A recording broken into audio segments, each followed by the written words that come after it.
Sikap politik Partai Amanat Nasional yang dianggap setengah hati dalam mendukung pemerintahan Jokowi JK boleh jadi akan berbuntut panjang.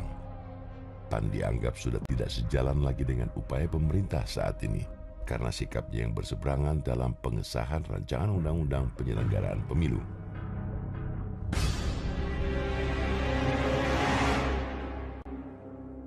Secara otomatis dia sebenarnya sudah menempatkan diri di luar itu gitu. Tapi ya buat PDI Perjuangan kan kita sudah mengajak di dalam proses ini kan proses yang kemarin ya.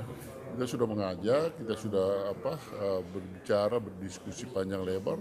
Tapi kalau tidak ada kesepahaman ya panggung tetap berjalan gitu. Dalam arti ya pertunjukan tetap berjalan dengan atau tanpa mereka. Kita juga memikirkan bagaimana strategi kita untuk pemilu yang akan datang dengan adanya aturan main itu. Nah, PAN kan tentu punya tafsir sendiri. Misalkan komporsi suara menjadi kursi. Ya PAN itu kutahari itu yang paling penting bagi PAN. Dan itu hasil rekomendasi semua pengurus PAN se-Indonesia. Lah kalau kami ikut sign lagu murni, artinya kan kami tidak memperjuangkan aspirasi kader dong. Dan PAN belum selama ini nggak sejalan terus sama Pak Jokowi. Baru dua kan nggak sejalan PAN itu kan. Ahok, kita yang dukung Anies, sama kedua undang-undang pemilu.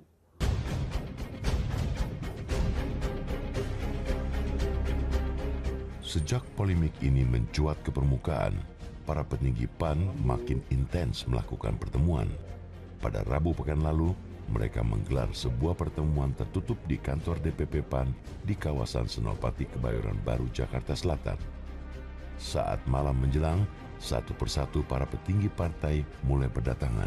Di antaranya Zulkifli Hasan, Sekjen Edi Suparno, putra Amin Rais yang menjabat Wakil Ketua Umum, Ahmad Hanafi Rais, serta sejumlah anggota dewan seperti Viva Yoga Mulyadi, Yandri Susanto, dan sejumlah kader lainnya. Begitu pentingnya pertemuan malam ini, Amin Rais pun memandang perlu hadir langsung untuk mengawal rapat harian yang berlangsung tertutup ini. Saat datang, Amin tak bersedia memberikan pernyataan, entah karena banyaknya persoalan yang mesti dibahas atau adanya pembahasan yang cukup alot. Namun yang pasti, rapat baru berakhir hingga menjelang dini hari. Saat keluar dari ruang rapat, akhirnya Amin bersedia memberikan keterangan. Meski disampaikan secara terbuka di hadapan sejumlah tokoh, permintaannya agar PAN mencopot Asman Abnur dari jabatan menteri, menurut Amin, hanya sebatas saran kepada Zulkifli Hasan. Sama sekali, belum ada keputusan ya. Itu jadi sikap politik PAN? Belum ada ya. Tapi dasarnya apa sih Pak? Mohon izin Pak. Oh, jangan tanya, saya tanya ketua umum ya. Saya bukan ketua umum lagi ya. Terus soal ini Pak, komposisi kan Bapak waktu itu sempat mengatakan bahwa Pak Prabowo capres 2019. Nah, komposisi dari PAN sendiri apakah Bilang, Tuhan ini wartawan Metro kok masih lama. Saya nggak pernah mengatakan seperti itu, masih lama ya. Tapi di media kan agak gagas dikit lah ya. Di media kan Metro itu Pak ya. Ini loh pertanyaannya, mengarah-arah itu saya nggak suka ya. Makanya saya nanya Pak, Bapak. Loh pertanyaan yang cerdas dong ya. Ya apakah kemudian itu jadi sikap politik PAN Pak? Jika Bapak menyampaikan. Loh, saya katakan saya kasih masukan ya. Eksekutifnya adalah ketua DPP PAN, cukup jelas ya. Jelas nggak? Ya sudah. Tapi kan setelah itu penyandera. Sudah jelas. Menyandera siapa? Yang bilang menyandera siapa? Kenapa selalu berseberangan? Makanya Metro TV dari Metro TV kayak gini ini. Saya kan nanya ke Bapak. Loh, kan tidak ada yang disandra. Kok seperti teroris menyandra segala? Tapi jajaran kader di DPR bilang bahwa mengikuti. Iya, anggota DPR-nya enggak. Itu aja ya. Cukup. Bapak menyandra jajaran pengurus Pak ya?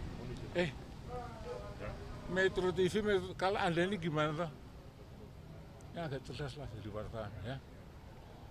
Tapi kan menyandra Pak, statement itu Pak. Sudah Mas, sudah.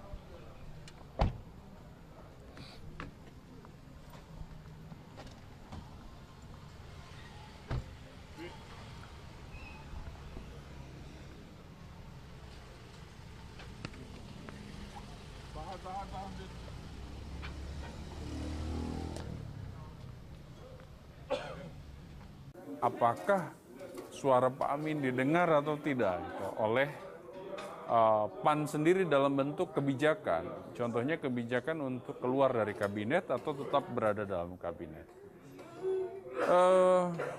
Saya tidak yakin PAN akan menarik diri, kecuali Presiden mereshuffle-nya.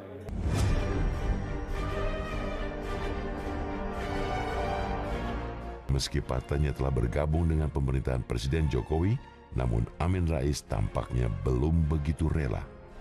Ini terlihat dari berbagai pernyataannya yang acap kali keras terhadap kebijakan pemerintah. Zulkifli Hasan belakangan disebut-sebut tak nyaman atas manuver Amin yang tak lain dan tak bukan juga merupakan besannya.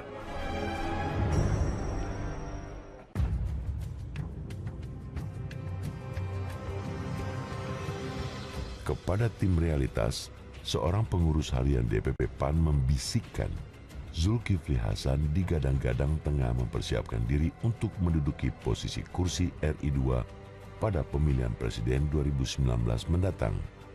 Kabar ini makin mencuat pasca digelarnya acara halal bihalal yang mengumpulkan sejumlah politisi asal Sumatera bagian selatan pasca Lebaran beberapa pekan silam. Disebut-sebut manuver politik Amin Rais yang acap kali sering berseberangan disinyalir dapat menghambat langkah Zulkifli mewujudkan langkah kepencalonan RI 2 pada Pilpres 2019. Ditemui usai rapat pada hari Rabu dini hari pekan lalu, Zulkifli menjawab diplomatis. Jangan diganggu terus soal reshuffle, apalagi kalau PAN dipakai alasan untuk mendesak presiden reshuffle, kan nggak bagus ya. Jangan mendesak-desak Pak Presiden, saya kira ya. Pak Amin itu pendiri partai, jadi boleh ngomong apa saja, termasuk kategori orang-orang khusus seperti Mbak Mega, Gus Dur ya. Nah, udah, kamu udah dapat upah dari saya. Makasih. Itu udah. mempengaruhi apa Pak, kan belakangan nama Bapak makin kuat Pak menjadi cawapres RI Pak. Belanda masih jauh nanti ya. Tapi itu berpengaruh nggak Nah, Pak? kita dukung Pak Presiden agar sukses melaksanakan program-programnya ya. Kalau program pemerintah sukses, rakyat senang, kita pun senang. Dah, makasih. Pak Zulkifli Hasan gimana Pak? Apakah itu kemudian menyandra Bapak di pejabat? Itu namanya kamu ngarang-ngarang ya. Dah. Benar Pak yang mau nyawapres Pak? Metro itu suka buat gosip-gosip, jangan suka buat Tapi belum mau gosip-gosip. nyawapres, Pak. Ya. Karena katanya Bapak Saya tadi menghargai kamu karena udah lama di sini. Itu ngarang-ngarang, Bapak- Belanda masih jauh ya. informasinya Bapak yang mengumpulkan elit politik yang dari Sumbangsel Pak, benar Pak? Pak Zul.